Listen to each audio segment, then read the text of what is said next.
কি গো, তুমি এখনো এখানে শুয়ে আছো যে? কাজ কাম কিছু করবে নাকি? আর কাজকাম ভালো লাগে না কিছু করতে। তাই বললে কি হয়? দেখো না কোনো কাজ পাও কি না। সকাল থেকে কাজ খুঁজে খুঁজে বাড়িতে এসে একটু শুলাম, তাও আবার তোমার বকবকানি শুরু হলো। বলি কাজের যদি এতই অভাব হয় তাহলে জঙ্গলে গিয়ে কাঠ কেটে নিয়ে এসো, আর সেই কাঠ বাজারে বিক্রি করে রোজগার করো। হুম, আমার বউয়ের বুদ্ধি আছে বলতে হবে। আচ্ছা বউ, দাও দাও, আমাকে কিছু খাবার দাও, আমি জঙ্গলে কাঠ কাটতে যাব।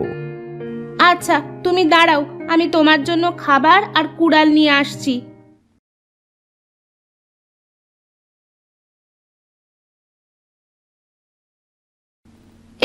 এই ধরো তোমার জন্য খাবার আর এই কুড়াল, এগুলো নিয়ে তুমি যাও। আর হ্যাঁ, সন্ধ্যের আগে ফিরে এসো কিন্তু। আচ্ছা বউ, আচ্ছা। এই বলে বলাই ভাত আর কুড়াল নিয়ে জঙ্গলে কাঠ কাটতে যায়। দেশে এত কাজের অভাব হলে কেমন করে চলবে? যাই যাই, পা চালিয়ে যাই। এই দুপুরবেলায় আবার নদীতে নৌকা পাওয়া যাবে নাকি কে জানে। জঙ্গল তো আবার নদীর ওপারে। এই বলতে বলতে বলাই নদীতে যায়, কিন্তু সেখানে কোনো নৌকা দেখতে পায় না। যা ভেবেছিলাম ঠিক তাই হলো। এখানে তো কোনো নৌকা দেখতে পাচ্ছি না। কিভাবে আমি এখন এই নদী পার হব? এমন সময় বলাই দেখে নদীতে একটা কলা গাছের ভেলা ভাসতে ভাসতে আসছে। হুম, ওই তো একটা কলার ভেলা ভেসে আসছে। যাই, ওইটার ওপর চেপে নদীর ওপারে যাই। ভেলাটা চালানোর জন্য তো একটা লাঠির প্রয়োজন। ওই তো একটা বড় বাঁশ পড়ে আছে। যাই, আমি ওইটা নিয়ে ভেলাটা চালিয়ে নদীর ওপারে যাই। এই বলে বলাই বাঁশটার কাছে গিয়ে বাঁশটা তুলে নেয়। তারপর ভেলায় উঠে ভেলা চালাতে শুরু করে। যাক, ভেলাটা পেয়েছিলাম বলে এখন নদীটা পার হতে পারছি। কিছুক্ষণ ভেলা চালিয়ে অবশেষে বলাই জঙ্গলের ধারে পৌঁছয়। এই তো জঙ্গলের ধারে চলে এসেছি। এখন ভেলাটা এখানে বেঁধে জঙ্গলের মধ্যে যাই।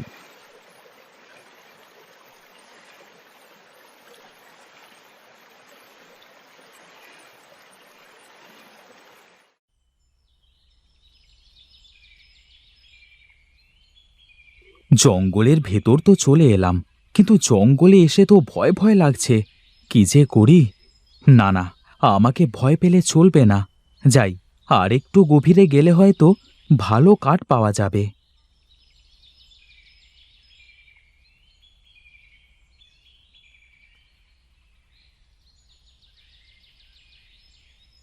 হুম, এই তো গাছ পেয়েছি।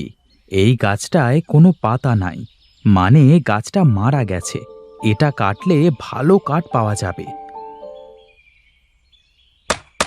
এই বলে বলাই ভাতগুলো একপাশে রেখে কাঠ কাটতে শুরু করে।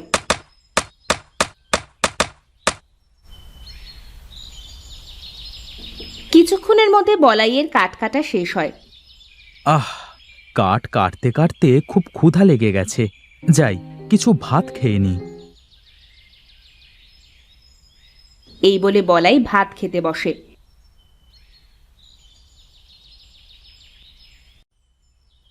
আর ভাত খাওয়া শুরু করে একটা বুড়ির কান্না শুনতে পায়।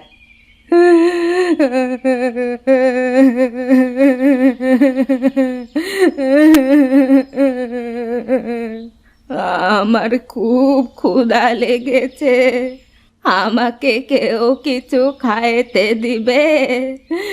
কেউ একটু খাইতে দাও। এ কি? এই জঙ্গলে মানুষের কান্না! কেউ মনে হচ্ছে খাবার চাচ্ছে। মনে হয় কানে ভুল শুনেছি।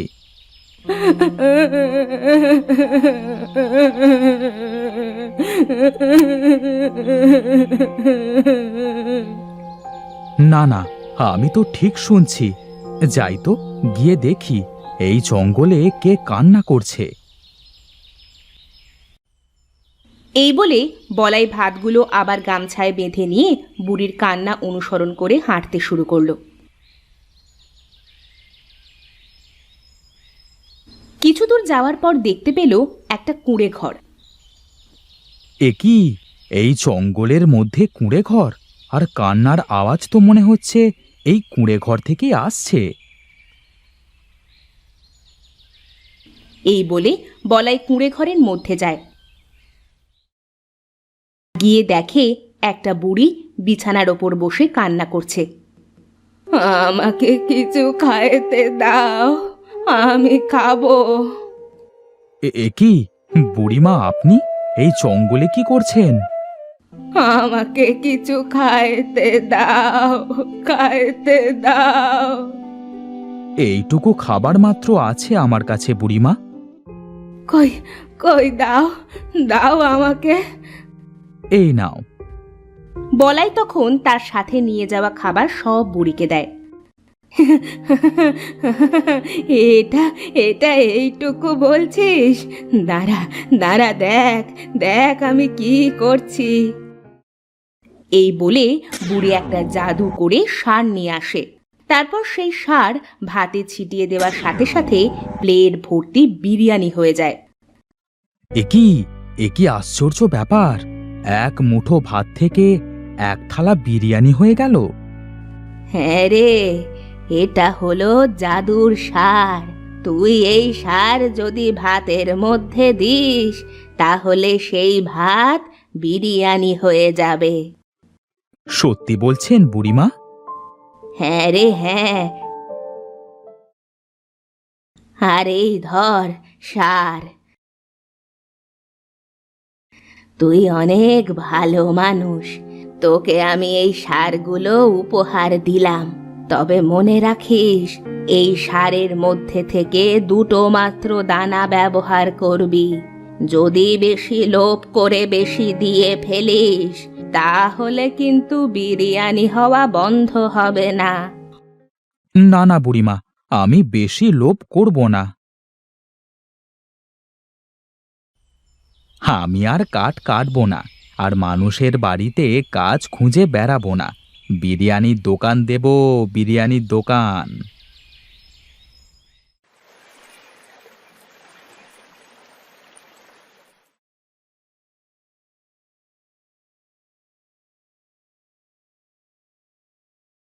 বউ, বউ, কোথায় গেলে?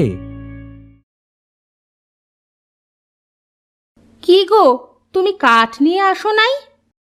চলো চলো ঘরে যাই, দেখো আমি কি নিয়ে এসেছি। আনিশা আর বলাই ঘরের মধ্যে যায়। কি হয়েছে এবার বলো। এই দেখো আমি কি এনেছি। ওগো, এইগুলো তো সার দেখছি।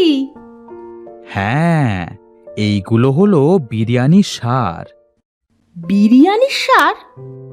হ্যাঁ, বিরিয়ানির সার। তুমি একটা কাজ করো, আমার জন্য ভাত নিয়ে আসো। ভাত তো নাই। হাঁড়িতে একটাও ভাত নাই, যা আছে তাই নিয়ে আসো।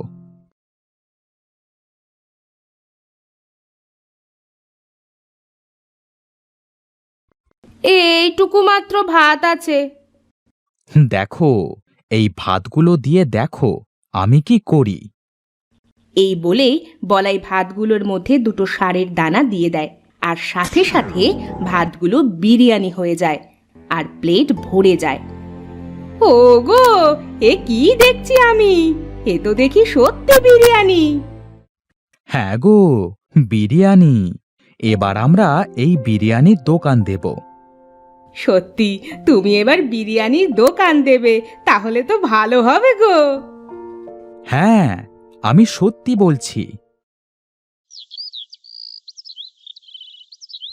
পরের দিন থেকে আনিশা আর বলাই বাজারে বিরিয়ানির দোকান দেয়। এই খেয়ে যান, খেয়ে যান, বিরিয়ানি খেয়ে যান। তা বলাই দাদা, বিরিয়ানির ব্যবসা কবে থেকে শুরু করলে? এই তো দাদা, আজ থেকে শুরু করলাম। তা বিরিয়ানি ভালো হবে তো? হ্যাঁ দাদা, আমি নিজ হাতে তৈরি করেছি, একবার খেয়ে দেখেন। হ্যাঁ, ভাবির হাতের বিরিয়ানি না খেয়ে কি থাকা যায়? দাও, 1 প্লেট দাও। হাসু চেয়ারে বসে আর বলাই 1 প্লেট বিরিয়ানি নিয়ে এসে হাসুকে দেয়।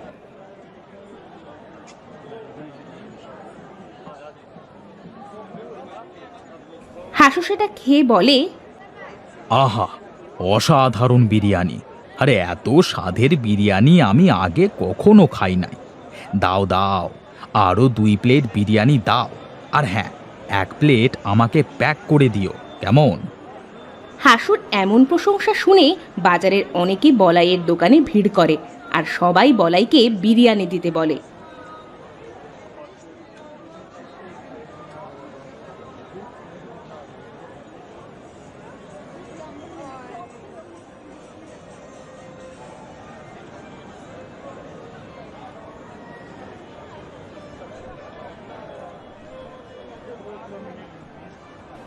ওগো, এবার মনে হয় আমাদের দুঃখের দিন শেষ হলো, বলো? তা আবার বলতে, এই যে ষাঁড়ের বিরিয়ানি, একবার যে খাবে বারবার সে চাইবে।